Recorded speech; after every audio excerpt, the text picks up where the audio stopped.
For your viewing pleasure, this broadcast of the Municipal Council meeting of Alpena is made possible by the funding provided by the City of Alpena. Thank you for your generosity.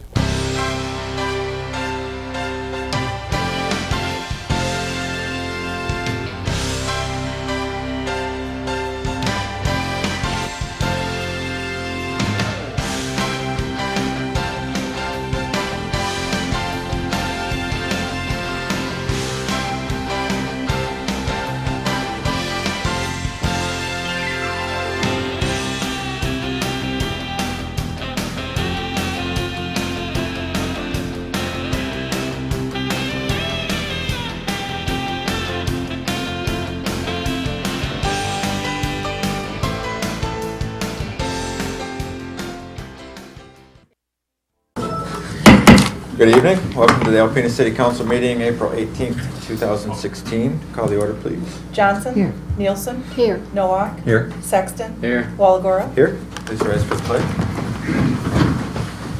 Pledge allegiance to the flag of the United States of America and to the republic for which it stands, one nation, under God, indivisible, with liberty and justice for all. Any modifications to the agenda this evening? Approval of the minutes, regular session April 4th, 2016, and closed session of April 4th, 2016. Any issues, changes? Okay, citizens appearing before council on agenda and non-agenda items are allowed 5 minutes each to address your concerns. If you do so, please come to the podium and state your name and address for our records. This is the only time this evening that you'll be allowed to address council. Please just come up in any order.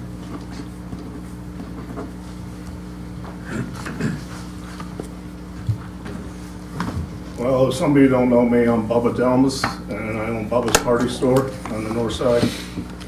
What I'm asking the council to do is give me a letter of your recommendation stating that it's needed a liquor license on the north side of Alpena, and that would help me with this resort license I'm trying to get.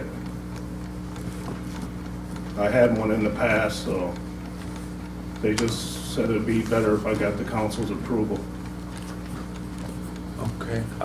Who on staff would be? Should he approach with that? I'll contact, did the DDA get that? I've been told there's a couple LCCs out there, so I'll find out who's got yours. I haven't seen it yet. Oh, well, it's in the liquor control's hands. Okay. What they gotta do is deem this necessary for the area. Okay. And they said if I had a letter from you, that it would go quite well. Okay. Okay. I'll just catch up with you. I'll take it. Who's your LCC contact? Huh? Who's the Liquor Control Commission contact that you've been working with? Let's see. I was dealing with Jessica. I haven't got her last name on here though, but I can give the number to you. It's 517-284-6334. Okay, thank you. Okay, thanks, You Bubba. got any questions? We might, but we'll take care of that once I talk to Karen. And we All right, get moving. thank you. We'll be in touch. Thanks.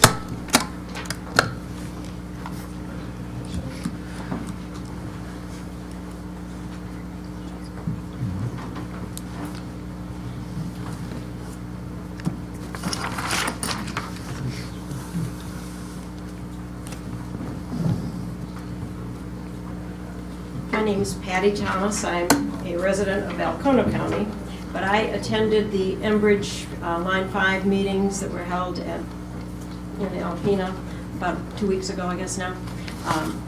I'm wondering if City Council has had an opportunity to get another side of the story.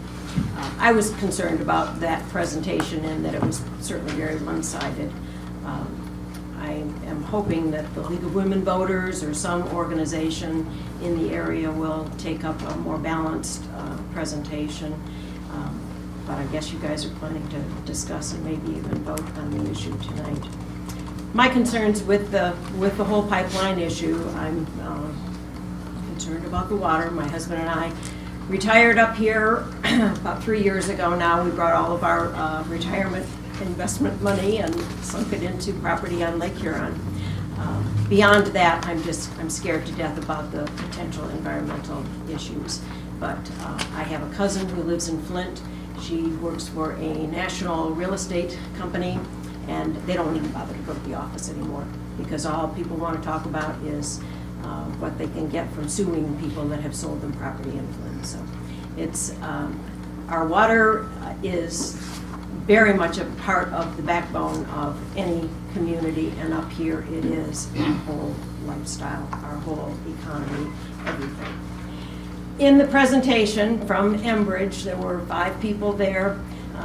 The gentleman that spoke for the first half hour, Josh Manshum,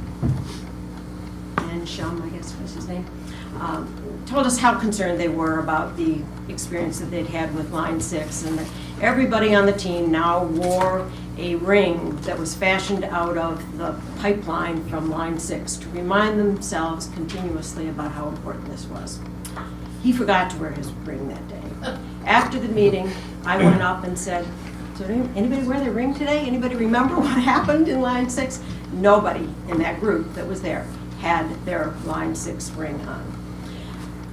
I asked a number of questions, pointed out that I thought some of the presentation that Jason gave was a half hour presenting stuff to us, not an opportunity to raise your hand and say, yeah, but in the Michigan Petroleum Pipeline summary, things were presented differently. That didn't happen. But I did. I raised my hand and asked a few questions at the end of his deal.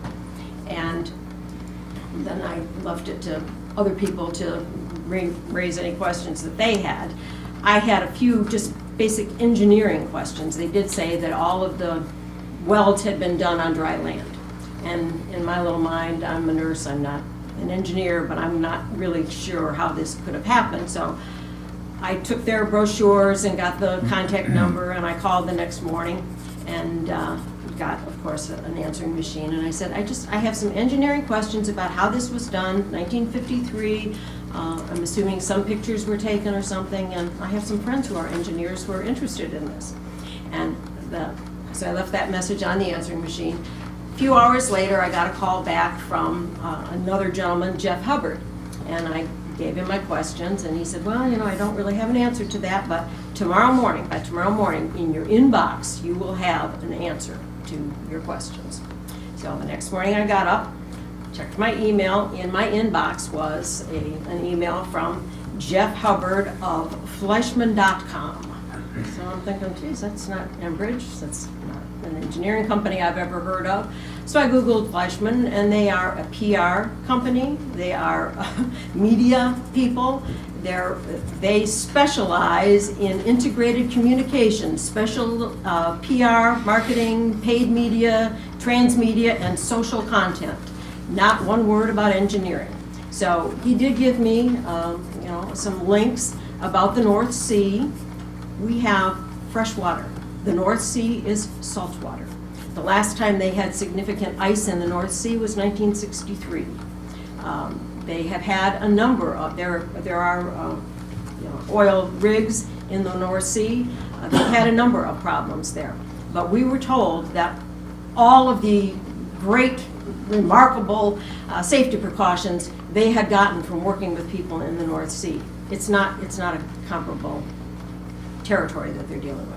Anyway, I'm concerned. I hope you guys are concerned. I hope that the economy of Northeast Michigan isn't subjected to the horrible effects of having an oil spill in our Great Lakes. Thank you.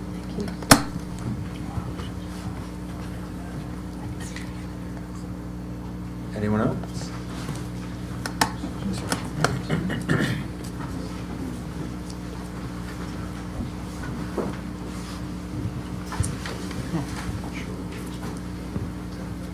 My name is Jim DeRocher, a resident of Alpena, Michigan. I'm here also on the Line 5. In fact, I'm the one that introduced it here. But, and I've been sick for a while, so I got a chance to do a lot of reading and thinking. And I got to take a little back to their rapid response. I worked in industry all my life. And when the pressure goes down, whatever the pressure is on that pipe goes down, and it automatically shuts the pipe off. They know they got a problem. They have no idea where it's at. Now, say we got a small hole in there and it's been pumping oil out of there. It's getting a little bigger and the oil is coming out of there. You stop the pipe, you can't find the leak. So the only way they can find the leak is either turn it on, send ROVs down or divers down and let the oil bubble out until they go through probably 10 miles of pipe because they got 2 pipes down there. Or they're gonna take and put the ROVs down without the pipe running. They would have to inspect every inch of that pipe to find that little hole. And that's under the pipe, under the mud, don't make any difference where it is. The chances of them finding that hole, that leak, is phenomenal, if they could ever do it. Secondly, they would send divers down, or they'd probably send them both down at the same time. A diver's gotta do the same thing. He's gotta inspect every inch of that pipe. The only logical way, when you got $2 million a day at stake, to find that leak is to pump that oil again and let it run until they find out where it's leaking. And that's the way I look at it. They say rapid response. They don't even know where to go for hours. Why would you have a rapid response? They call me, yeah, we got a problem. First of all, they don't even know what the problem is. They've got to figure out if they have a leak or not. So when you're looking at this, all this response time, more than likely, there's going to be a bunch more oil coming out. Now you take, say on a nice day, say 3 o'clock on Christmas Eve, all right? They get a break. By the time they figure it out and everything, and they got to send somebody out, they got to look for the oil. They got to have airplane or helicopters or boats or somebody go out and look for oil. It gets dark at 4:30. Say you got a wind at 5 miles an hour and a current at 3 miles an hour. This is going to go for 16 hours during the dark period. Where's it going to go? Up against the shorelines, down the middle of the lake or whatever. But it's heading this way if the current's coming this way and the wind's coming this way. So these are things you got to take in if something does happen. If it's a direct break where it breaks right into it, we're going to get a lot of oil in there because it's going to bleed back. I don't care how much water pressure you got, what they tell you, it's going to bleed out of there. That's different. But the odds are, it's like most breaks that happen in pipelines, and I've done a lot of research, are not full breaks. They're cracks in the pipes. So take that into consideration, how much oil we're going to have to clean up while they're trying to find where the leak is. And that my feeling is, I did electrical work all my life, and I've been in a lot of computer rooms and you got a short in a wire, or you got a wire that was bleeding out on something else. The only way you can find it is go look for it. The computer can't tell you what inch it's in, where it's at, or nothing. So you got to take the same with these pipelines. Unless they've got a sensor on every 2 or 3 feet of that pipeline, they have no idea where that leak is. So when you say, well, we got rapid response, yeah, those guys will respond as soon as they find the oil. But who knows when they'll find the oil? If it happens at night, what if it happens in a big storm? Maybe 2 days go by before they can even get out there and try something. So that's just what I want to say on that, on what they tell us. It's kind of not true, Thanks. Thanks, Jim.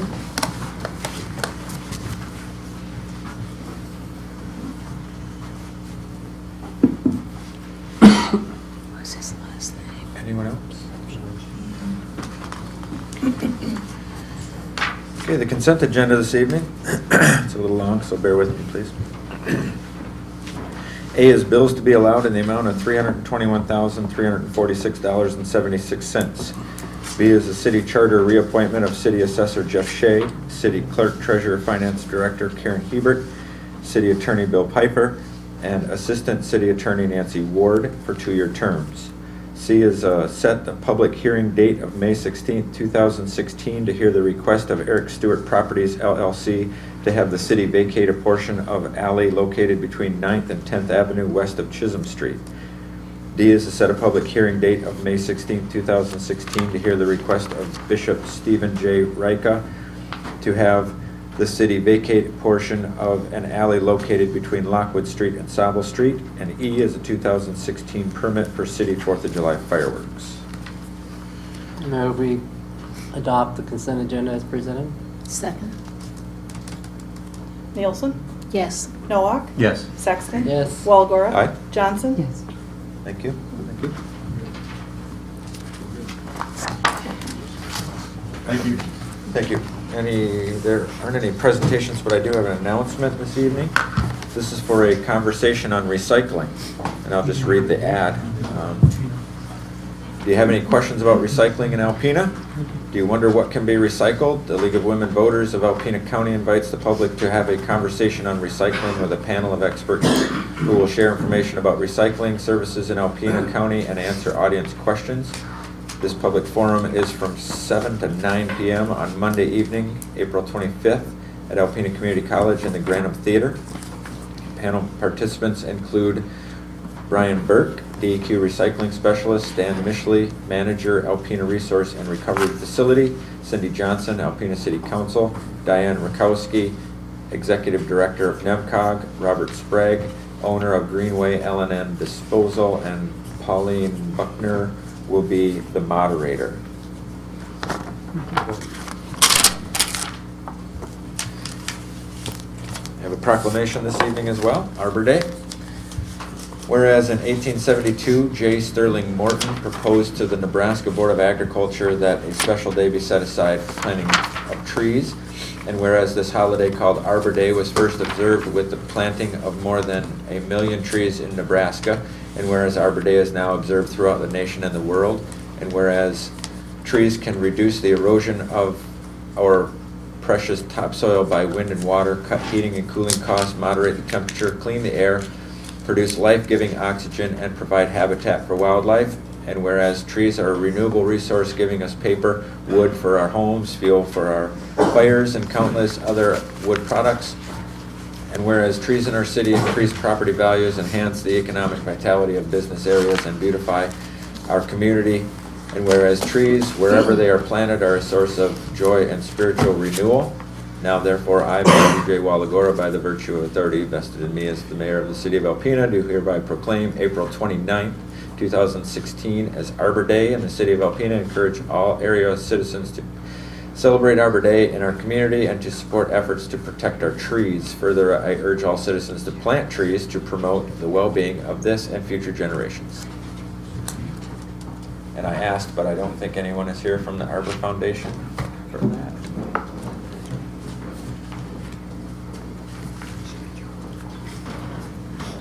Next up, report of officers. We have bids, wash water control panel upgrades. Rich. Rich Knight. Rich Knight. Yeah, you're going to be up there for a while. On March 28, 2016, the city received and opened bids for design, supply, and installation of new wash water control panel at the water production plant. The CIP last year and in the budget was a project to replace the low service pump control panel. As we progressed through the year, and Mike Collins, who's moved up to manager down there and getting more familiar with it, identified that the wash water control panel is of a higher priority than the low service pump. It's older than the low service pump control panel, and parts are difficult, if not impossible, to find to repair it. So if it goes down, it's a more critical element than the low service pump. Bid documents were sent to various firms with only one bid received as follows. Thunder Bay Electric, design of and supply of the wash water electrical MCC panel, $90,870, and installation of the wash water panel, $25,188, for a total cost of $116,058. The city has $120,000 in the current budget to accomplish this project. Based on the request from Mike Collins to prioritize this over the planned project and concurrence from Mike Lewinsky, I support the change. It is my recommendation to city engineer to award the wash water electrical panel bid to Thunder Bay Electric for the as-bid price of $116,058. And we did send bids out to the local supply houses and local electricians who have worked on there. Not sure why. Somebody else has been, probably, and Thunder Bay Electric has done a lot of work down there. They may be more familiar with it, but still, we opened it up to anybody that was willing to or interested to bid on it. Plus, we sent it to the planning rooms as well. Okay.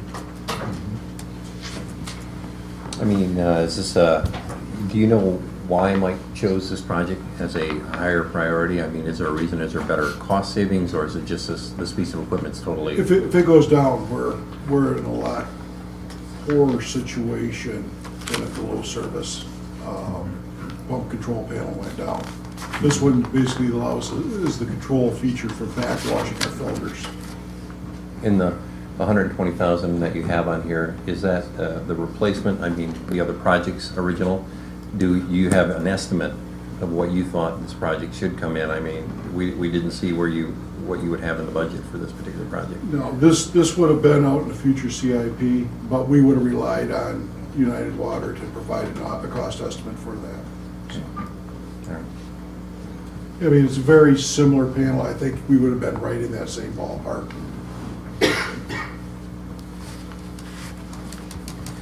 Any other questions for Rich? Not on this one. Now I'll entertain a motion if you like. I move we award the wash water control panel upgrades to Thunder Bay Electric as presented. Second. Noah, No. Sexton, Yes. Walagora, Aye. Johnson, Yes. Nielsen. Yes. Thank you, Rich. Move on to bid on gravel aggregate. Yeah. Every couple of years, we bid out the gravel aggregate to provide the city with various aggregates as identified in the bid package. We sent that out to 8 local contractors who supply or handle gravel aggregate. We received 2 bid packages, one from Specification Stone with bids enclosed, the other one from R.E. Glancy out of Tawas City. We have a plant or a pit up on Hamilton and Wessel Road, but they elected not to bid. And even the bid from Specification Stone only bid stone products. They did not bid the ice control sand or the Class 2 sand, which really is something we use very little of anyway. The ice control sand, we've had a stockpile there in the yard, and I don't think we've bought any in the last 10 years, but we keep it in the bid package, so if we do. And as far as the Class 2 sand, same thing, we use very little of it. In the event that we do need it, since they were not bid out here, we would quote our needs. We need 500 tons, we need 100 tons, whatever, or yards from other local suppliers, and just get a price from them to supply that. So Goodrich actually has, I believe, a pit out on 32 that they can supply sand for. It is my recommendation as city engineer to award the gravel aggregate bid to Specification Stone Products for the as-bid unit prices. Purchases will be made as needed or stockpiled and placed into stores until the item is used and billed to the appropriate department. Typically, we'll lay out before winter, we'll lay up a pretty good pile of aggregate so that we have it available throughout the winter. And but other than that, it's as we need it, we get it. The aggregate prices, Rich, in 2015, how do they compare? Is it very comparable to the? They're up a little bit, which doesn't surprise me. I think, and I'd have to go back and look. I looked at it, but they're not significant increases. I'd say less than 5%. Okay. That was my only question. Sometimes you put that, Yeah. like this year's or the last time it was bid out, price in there, and the chart didn't have it, but. Have we used them in the past? They've provided it for the last probably 8 to 10 years. They're basically out our back door. Matter of fact, a lot of times they'll haul it, they'll bring it over with a loader bucket and put it into our backyard, go through the back gate and put it in our yard. Convenient. Anything else on that? Move to award the bid to Specification Stone Products. Second. Sexton, Yes. Walagora, Aye. Johnson, Yes. Nielsen, Yes. Noah. Yes. Thank you, Rich. And next up, bag, leaf, and lawn material pickup. On March 21st, 2016, the city received and opened bids for the bag, leaf, and lawn material pickup services for 2016, 17, and 18. Two bids were received as follows. A1 Tree Service, $9,900 for 2016, 2017, and $10,000 for 2018. Phillips Tree Service, $18,000 for 2016, $20,000 for 2017, and $22,000 for 2018. The low bid received from A1 Tree Service is $200 less per pickup than the price we paid in 2015 to Phillips Tree Service. Phillips has provided this service for the last 6 years. It's my recommendation as city engineer that city council award the bag, leaf, and lawn material pickup to A1 Tree Service for the as-bid prices for 2016 through 18, and funding has been established in the Public Works budget for this service. Any concerns at all with A1 because their bid was so low? Or? Exactly. I mean, they're I think last year we were paying 10-1 per pickup, so we're only paying $200 less per pickup. Right. Than I think before Phillips was the only one who bid on it. Just a little, maybe more competitive then? Should I say This is why I extremely recommend competitive? Yeah, can't argue with that. Great. Well, that's some good news. I move we award the bid to A1 Tree Service. Second. Walagora, Aye? Johnson, Nielsen, Yes. Noah, Yes. Sexton. Yes. Thank you, Rich. Down to unfinished business. The only thing there is Enbridge Line 5 oil pipeline running under the Straits of Mackinac. And as a reminder or refresher, this is a request to support the resolution to mayor's office, the governor's office. No, not mine. My office. To the governor's office. You need it. My only comments this evening is to thank the council for giving me a couple of weeks to get much more educated on this. Do you have another presentation, Duffy? I wasn't expecting one, but. Yes, I had them put a map in your, of the pipeline. He saw Yes, it. we have that. And what I wanted to show on that map is that Enbridge has another pipeline that can carry this oil. Okay. And not only that, with the glut of oil that's on the market today, many other companies would be chomping at the bit to deliver oil to Marathon, Shell, and Phillips. Shell and Phillips and Sonia and Marathon in Detroit. And I'd like you to think about that when you vote today. Okay. Thank you, Duffy. Twice now. And, I mean, last meeting and this meeting, not twice tonight. Yeah, like I was saying, I appreciate the extra couple of weeks to educate myself and be educated by others on this matter. And thank the public for coming and giving their perspective as well. If anybody else has any other discussion, or if not, I'd entertain a motion. I move we approve or support the resolution to the governor. Second.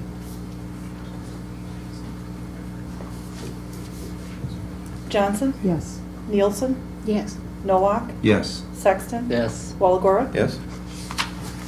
Thank you very much. Took all the fun out of it. You know? Boiled that right down to that. New business tonight, 2016 water and sewer rate increase, which is back up for that. I just wanted to take this opportunity, and you will see this in the budget, but we wanted to take the opportunity to get this information out to the city council and our customers of what we can anticipate for rate increase for 2016-17 fiscal year. So the new rates would go into effect once they're adopted by city council, with with all billings issued after July 1st of this year. We've gone through the budget process with Karen and Greg and myself working through the water and sewer budgets.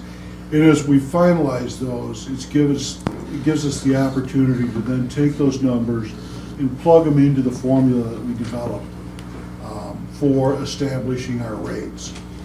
What I do is I take last fiscal year, the fiscal year we're in, and our budget for next fiscal year, and average those three as far as our operation and maintenance charges, our debt service charges, to come up with a number. What that does is it'll take the peaks and the valleys off from any increases. As an example, this year, if we just looked at establishing the rates based on next year's budget, we would have seen about, I think, a 13 or 17 cent higher increase that was needed. But because we're averaging it out over last year, this year, and next year, it takes that peak off. It'll smooth it as we go on going forward. We broke the components down, broke the costs down into individual components. Those being operation and maintenance and debt service, and then an infrastructure maintenance charge expressed as a cost per 1,000 gallons. And then our flat rate quarterly billing charge. And the chart I included in the budget shows what our 2015-16 water and sewer rates were. And once we've gone through the formula and incorporated the new budget information in there, what we're proposing for our 2016-2017 rates. The biggest component of this is our operation and maintenance, and that's where we saw the biggest jump. And that's operation and maintenance of both the water treatment plant, the wastewater treatment plant, and our collection and distribution systems. Last year, we were at $634 per 1,000 for and this basically only covers the cost of those services. It's not, there's no profit margin, so profit's a bad word. Don't scratch your profit. There's no revenue generated off there that's used for capital. That is strictly set up to recover the cost of doing operation and maintenance. Anyway, it was $634 last year, it's $665 this year, about a 31-cent increase per 1,000. Our debt service charge went from $156 to $160. And that, actually, that's one of those where this year it's a little bit less than last year, but we've got a high year on the back end. But we saw about a 4-cent increase in there. So what we're looking at is 35 cents of our proposed increase is related to the operation, maintenance, and paying off the debt. Basically our fixed costs of operation. Then we also looked at our infrastructure maintenance charge. This is basically pays for our ability to maintain and upgrade the components of the water plant, the wastewater plant, sewer mains, water mains, etc. Last year, that was $1.20 each for water and sewer.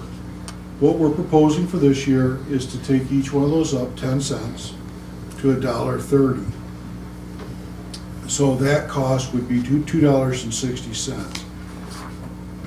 Overall, what we're proposing is a 55-cent per 1,000 gallon increase, which is about 5.34%.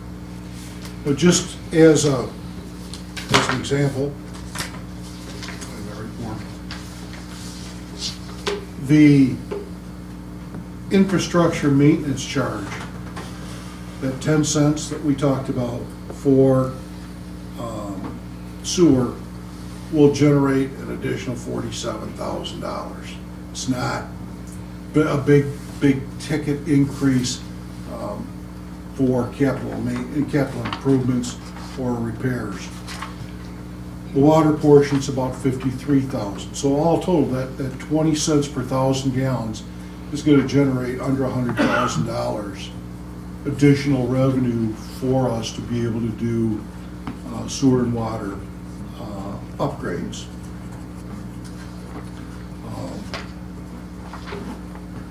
The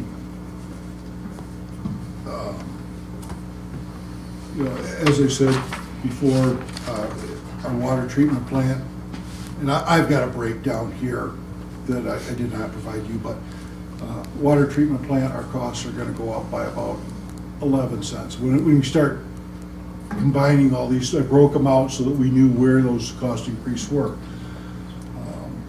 The water treatment plant was, went up 11 cents. The commercial portion of it went up 2 cents. Our debt went up a penny. At our water recycling plant, our operations plant went up 14 cents of that. The collection was up 8 cents. So it's these small incremental costs that are combined to come up with that total 35 cents in operational cost increases. And then, like you say, the 10 cents per 1,000 gallons on each water and sewer will generate about another $100,000 for us. And you can see tonight, one project can use up $100,000 pretty quickly.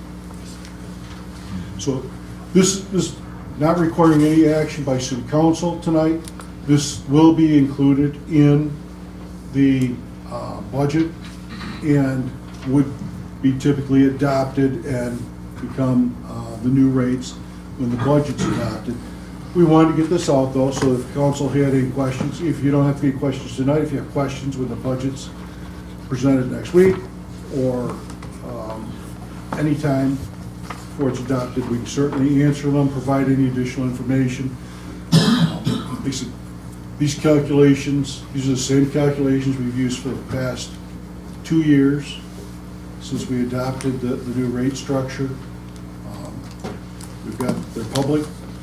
We'll open our books to anybody to take a look at and see how we generate those costs. Just one additional, the ready-to-serve charge, which also goes towards capital, is not changing. That has not changed since it was instituted back in March of 14, and that will remain as at the same levels. Nor is the billing charge. The billing charge. And the billing charge is the same. But as far as the more big ticket, the ready-to-serve charge is not going up. So I guess my question, Rich, is, do you have a number of 1,000-gallon units that you base your cost on? Because I didn't see that in here, and so I'd like to. It's right now our combined water and sewer. This is the billing charge to all of our customers. But all water consumption is 535,721 gallon units.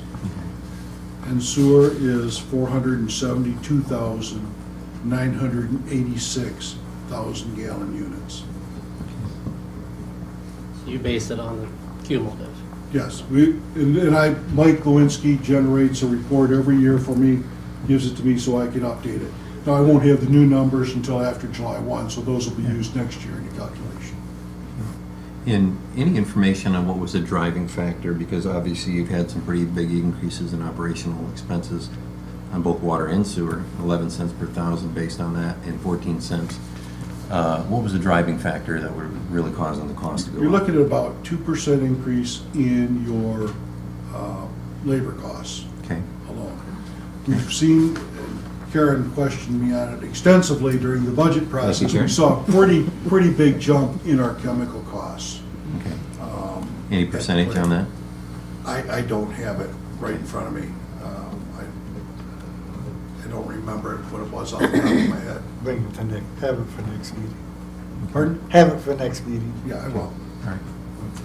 Yeah, I'd like to just kind of understand that on the labor cost, the chemical cost, just kind of a breakdown on your percentages of where you're seeing the increases. We can go right down line by line and compare last year's. Perfect. Or, I shouldn't say, last year's to our average that we're proposing for this year, so that we can demonstrate exactly what that is. That's easy enough to do. Also, just to give you a comparison in terms of rate increases, going back to 2010-11, and I think it was right before then that we had a couple in a row. Using the new one I emailed you? Yes, I got the new one, not the old one. I think shortly before then is when we did the 2 bond programs for water and sewer, and for 2 consecutive years, we increased rates 10% each of those years to cover the bond costs. But in 2010-11, the rates went up, this is combined, water and sewer, 4.43%. In fiscal year 12, 7.21%, 13, 10.03%, 14, 9.95%, 14, 15, 6.22%, last year 5.75%, this year 5.34%. So. And that was on the cost of the bonds? No, this is just what the rates went up. What the rates went up, Right, okay. and those bigger increases occurred, I think, a couple years before these that are listed, when we had those consecutive, I think they Water were and 10%. sewer. I think they were 10% increases. Yes, yeah. they were back to back. And they were back to back because of the bonds, and we had to raise the rates in order to be able to, sufficient funds to pay the bonds. So, I mean, you can see rates are pretty much the low of 4.43, but pretty much they have averaged from, 5 1/3, which is about what we're asking now, on up to 10%. So they've been anywhere in that. So this is not out of line from what past ones have been. Okay. And Karen, on the debt, we've seen that that's going up a little bit. Can you explain a little bit, is there a reason that the debt service charge is going up? Did it cost more for our bonds and such, or? They have the schedule set when we buy the bonds, and Okay. sell the bonds, but it's sort of like a wave.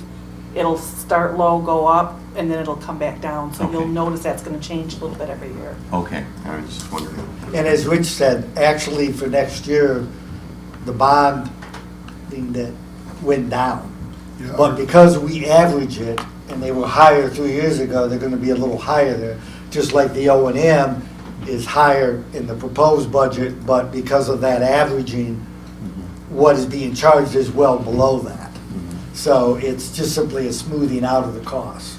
But the trend on the debt has been that it is dropping, unless, of course, we have to go and rebond, or get a new bond for some other project. And to either of your knowledge, is this a common practice to average out the 3 rather than base it on an actual cost from one year to the next? We elected to do that when we started this, just to try to take those peaks and valleys off, so that you wouldn't have it. Your rates wouldn't be, way up one year, then maybe drop a lot the next year, then they're going, market. and then they're going way back up again. That, it's almost like what they do with the retirement, where they smooth it out over, 4 or 5 years? 4 months, 4 years. 4 years, Okay. we're doing it on a 3-year average. Okay. When we first did this, we looked at going back 2 years, our current year, and going ahead 2 years. But really, you start projecting 2 years out, it gets a little dicey out there. So that's why we brought it back into a year before, current year, and future year. Comments, I might see a question in there. Just for clarification, and I appreciate that you broke down where all the costs are and where this increase is. Essentially, for the end user, they're going from $10.30 to $10.85 per gallon, per thousand. And so, if they want to know all the specifics, it's there, but I think they want the big picture. In my 2 cents, I think if we had used this approach the last 15 years instead of just the last couple, we probably would have avoided a lot of headaches. So, I appreciate staff and council both for doing that we have to cover up here. It's safe to assume that it's going to go up every year, right? Because everything else does, right? Costs go up, materials go up, labor goes up, something that we can all expect to a degree, right? I think we'd be remiss if we didn't look at some type of an annual increase to cover our additional costs that incur. Going back to when Gosley Zubek presented their stuff, I think at that point in time, they indicated that we needed about $3.1 million in capital improvements. Annually. Since that time, you look at our CIP, you work it backwards, it's about 3.6 million. we're right now, last year we projected to be about 1.9 million for infrastructure. This year, we're right around 2 million for infrastructure. So we're still well short of that. Now, am I gonna stand up here and propose that we increase that to get to the 3.6? Not in one swoop. I would rather take it in small incremental bites. And as an example, that this 55-cent increase, 20,000 gallon user over a quarter, they're gonna pay about $10 more, $11 more per quarter than they did last year. Every little bit hurts, I know, but doesn't make it any better, but it is, I don't think most other places, groceries are going up, everything else is going up too.